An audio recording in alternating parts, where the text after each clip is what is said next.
ইসির কর্মকর্তাদের returning officer করার প্রস্তাব বিএনপির। এদিকে দিল্লিতে খলিলুর রহমান অজিত দোভাল বৈঠক, ঢাকা সফরের আমন্ত্রণ। এবং ইসলামী ব্যাংকের সাবেক চেয়ারম্যান মাসুদ কারাগারে। অবৈধ মোবাইল ফোন বন্ধ হবে কিনা স্পষ্ট করলেন ফয়েজ তৈয়ব। সর্বশেষ জানাবো, গ্রাহকের ৬০০ কোটি টাকা আত্মসাৎ, নওগাঁর এনজিও পরিচালক ঢাকায় গ্রেপ্তার।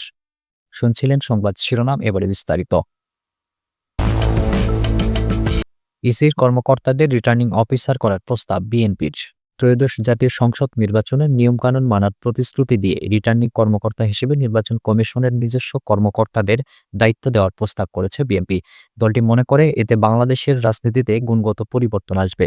বুধবার বিকেলে রাজধানীর আগারগাঁয়ে নির্বাচন ভবনের সম্মেলন কক্ষে রাজনৈতিক দলগুলোর সঙ্গে ইসি আয়োজিত চতুর্থ দিনের সংলাপে অংশ নিয়ে এসব কথা বলেন বিএনপির স্থায়ী কমিটির সদস্য ডক্টর আব্দুল মঈন খান। তিনি বলেন, এই মতবিনিময় নতুন কিছু নয়। আগের আলোচনাগুলোই একাধারে আমরা সফল হয়েছি বা ব্যর্থ হয়েছি বলবো না, তবে সংলাপের প্রক্রিয়াকে স্বাগত জানাই। রাজনৈতিক দলের প্রার্থীদের একটাই করণীয়, নিয়মনীতি মেনে নির্বাচন করা। আচরণবিধির প্রতিপালন করতে হবে, এ নিয়ে দ্বিমত নেই। আমরা নিয়মকানুন মেনেই নির্বাচন করব, তফসিলের বাইরে যাওয়ার সুযোগ দেখছি না। আমরা পরামর্শ দিয়েছিলাম, সবকিছুর প্রতিফলন দেখেনি।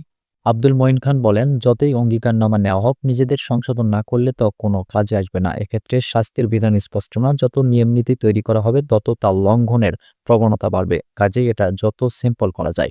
কৃত্রিম বুদ্ধিমত্তার অপব্যবহার নিয়ে বিএনপির এই প্রবীণ নেতা বলেন, মিস ইনফরমেশন বিষয়ে আমরা রেসপন্সিবল আচরণ করব। বর্তমান যুগে বাক স্বাধীনতার নতুন ক্ষেত্র সৃষ্টি হয়েছে, তবে কথা বলার স্বাধীনতা যেহেতু দেওয়া হয়েছে সেহেতু এর অপব্যবহার হবেই। এটা বিরাট সম্ভাবনার দুয়ারও খুলে গেছে। এক্ষেত্রে আশা করি কমিশন প্রার্থী সবাই দায়িত্বশীল আচরণ করবে। বিএনপির এই সিনিয়র নেতা আরও বলেন, দেশ একটা ক্রান্তিকাল পার করছে। এ সময় ইসির ভূমিকা গুরুত্বপূর্ণ। আপনাদের যতটুকু লোকবল আছে তার সর্বোচ্চ ব্যবহার নিশ্চিত করুন। রিটার্নিং অফিসারদের নির্বাচন কমিশনে নিজস্ব জনবল থেকে দেওয়ার দাবি জানাই।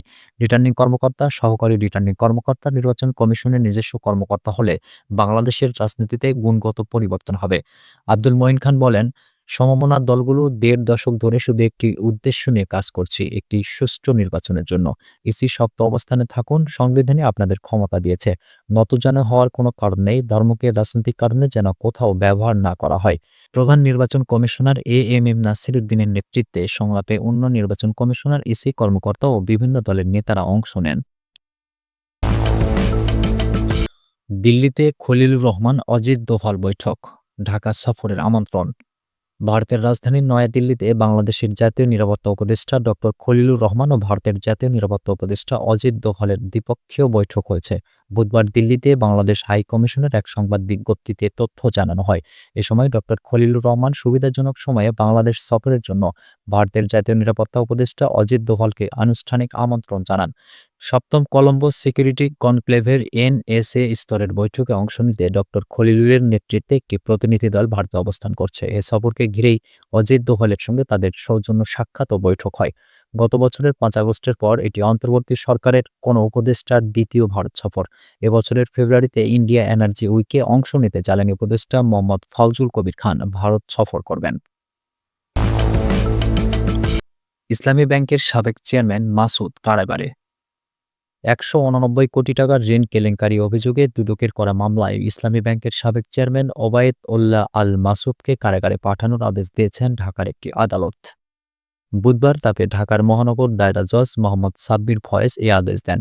এদিন আসামিকে আদালতে হাজির করে মামলার তদন্ত শেষ না হওয়া পর্যন্ত তাকে কারাগারে আটক রাখার আবেদন করেন মামলার তদন্তকারী কর্মকর্তা দুদকের উপসহকারী পরিচালক মোহাম্মদ শাহজালাল।